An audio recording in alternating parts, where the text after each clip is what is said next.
ಸತೀಶ್ ಜಾರಕಿಹೊಳಿ ಅವರು ಮತ್ತೆ ಮಂತ್ರಿಯಾಗಿ ಪ್ರಮಾಣ ವಚನ ಸ್ವೀಕರಿಸ್ತಾ ಇದ್ದಾರೆ. ಅದ್ರ ಬಗ್ಗೆ ತಾವು ಹೇಳಿ.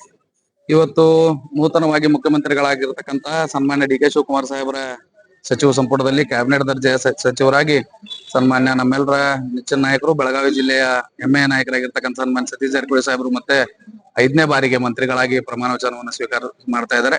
ಇದು ಬೆಳಗಾವಿ ಜಿಲ್ಲೆಗೆ ಹಾಗೂ ರಾಜ್ಯಕ್ಕೆ ಸಂದಿರತಕ್ಕಂತ ಅವರ ಎಲ್ಲ ಬೆಂಬಲಿಗರಿಗೆ ಸಂದಿರತಕ್ಕಂತ ಬಹಳ ಹೆಮ್ಮೆಯ ವಿಷಯ ಆಗಿದೆ.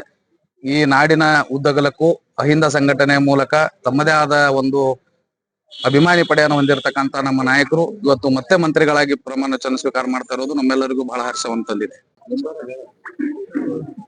ಮೊದಲನೇದಾಗಿ ಸತೀಶ್ ಜಾರಕಿಹೊಳಿ ಅವರಿಗೆ ಅಭಿನಂದನೆಗಳು. ಸಂಪುಟದ ಸಚಿವರಾಗಿ ಆಯ್ಕೆಯಾಗಿದ್ದಕ್ಕೆ ಇವತ್ತು ಪ್ರಮಾಣ ವಚನ ಸ್ವೀಕರಿಸಿದರೆ ಸನ್ಮಾನ್ಯ ಶ್ರೀ ಡಿ ಕೆ ಶಿವಕುಮಾರ್ ಸಂಪುಟದಲ್ಲಿ ಅವರಿಗೆ ಒಳ್ಳೇದಾಗ್ಲಿ ಅಂತ ನೆನಪಿಡ್ಬೋದು.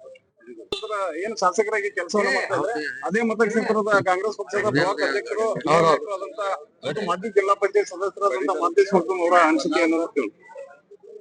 ಇವತ್ತಿನ ದಿವಸ ಮಾನ್ಯ ಶ್ರೀ ಡಿ ಕೆ ಶಿವಕುಮಾರ್ ಸಾಹೇಬರ ಒಂದು ಸಚಿವ ಸಂಪುಟದಲ್ಲಿ ನಮ್ಮ ಯಮಕನಮಡಿ ಮತಕ್ಷೇತ್ರದ ಶಾಸಕರಾದ ಶ್ರೀ ಸತೀಶ್ ಜಾರಕಿಹೊಳಿ ಅವರು ಕ್ಯಾಬಿನೆಟ್ ದರ್ಜೆಯ ಮಂತ್ರಿಗಳಾಗಿ ಇವತ್ತು ಪ್ರಮಾಣ ವಚನ ಸ್ವೀಕರಿಸ್ತಾ ಇದ್ದಾರೆ. ಇವತ್ತಿನ ದಿವಸ ನಮ್ಮ ಇಡೀ ಯಮಕನಮಡಿ ಮತಕ್ಷೇತ್ರದ ಸಮಸ್ತ ನಮ್ಮ ಮತದಾರ ಬಾಂಧವರು ಹಾಗೂ ನಾಗರಿಕರ ವತಿಯಿಂದ ಕಾಂಗ್ರೆಸ್ ಪಕ್ಷದ ಶ್ರೀ ಮಲ್ಲಿಕಾರ್ಜುನ್ ಖರ್ಗೆ ಸಾಹೇಬರಿಗೆ ಹಾಗೂ ರಾಹುಲ್ ಗಾಂಧಿ ಅವರಿಗೆ, ಸೋನಿಯಾ ಗಾಂಧಿ ಅವರಿಗೆ ಹಾಗೂ ಪ್ರಿಯಾಂಕಾ ಗಾಂಧಿ ಅವರಿಗೆ ಹಾಗೂ ನಮ್ಮ ಮಾಜಿ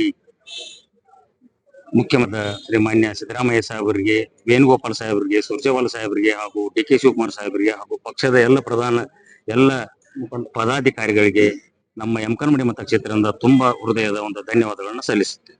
ಕೇಳಿ ಬರ್ತಾ ಇದೆ, ಸತೀಶ್ ಜಾರಕಿಹೊಳಿ ಅವರು ಕೆಪಿಸಿಸಿ ಅಧ್ಯಕ್ಷ ಸ್ಥಾನದ ಜೊತೆಗೆ ಉಪಮುಖ್ಯಮಂತ್ರಿ ಕೂಡ ಆಗ್ತಾರೆ ಅಂತಕ್ಕಂತ ಒಂದು ಮಾಹಿತಿ ಸಿಗ್ತಾ ಇದೆ. ಅದ್ರ ಬಗ್ಗೆ ತಾವು ಯಾವ ನಿರೀಕ್ಷೆ ಇಟ್ಕೊಂಡಿದ್ದೀವಿ?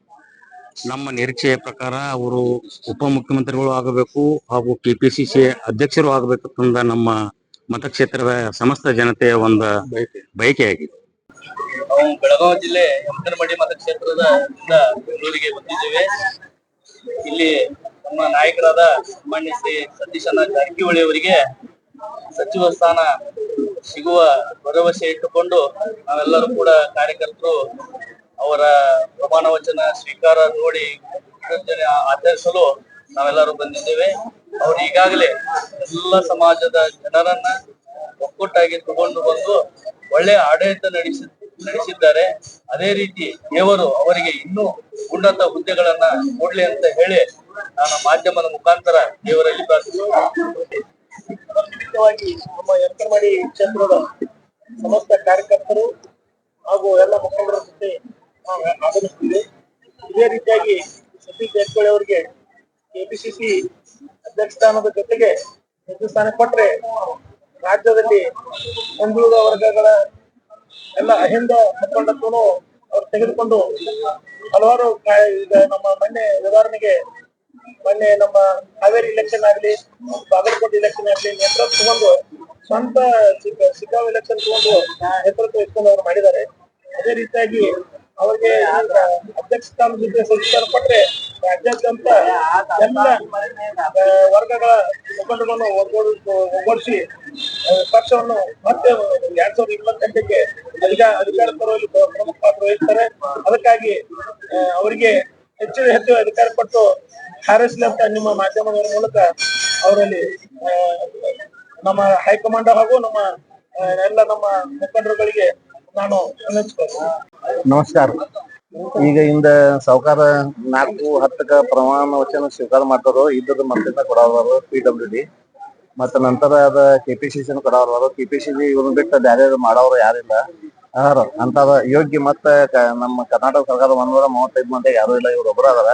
मग ಅವ್ರಿಗೆ ಕೊಡ್ಬೇಕಾಗತ್ತೆ. ಕೊಟ್ರೆ ಮುಂದಿನ ಸರಿ काँग्रेस पक्षाचे बरोबर. आज संध्याकाळी 4 वाजता सन्माननीय श्री डी के शिवकुमार यांच्या मंत्रिमंडळामध्ये आमच्या बेळगाव जिल्ह्याचे पालकमंत्री तथा कर्नाटक राज्याचे सार्वजनिक बांधकाम मंत्री यांनी सुद्धा आज या मंत्रिमंडळामध्ये शपथ घेणार आहेत. त्या कारणास्तव बेळगाव भागातून आम्ही या ठिकाणी हजारो कार्यकर्ते आज साहेबांच्या शपथविधीसाठी या ठिकाणी उपस्थित झालो आहोत.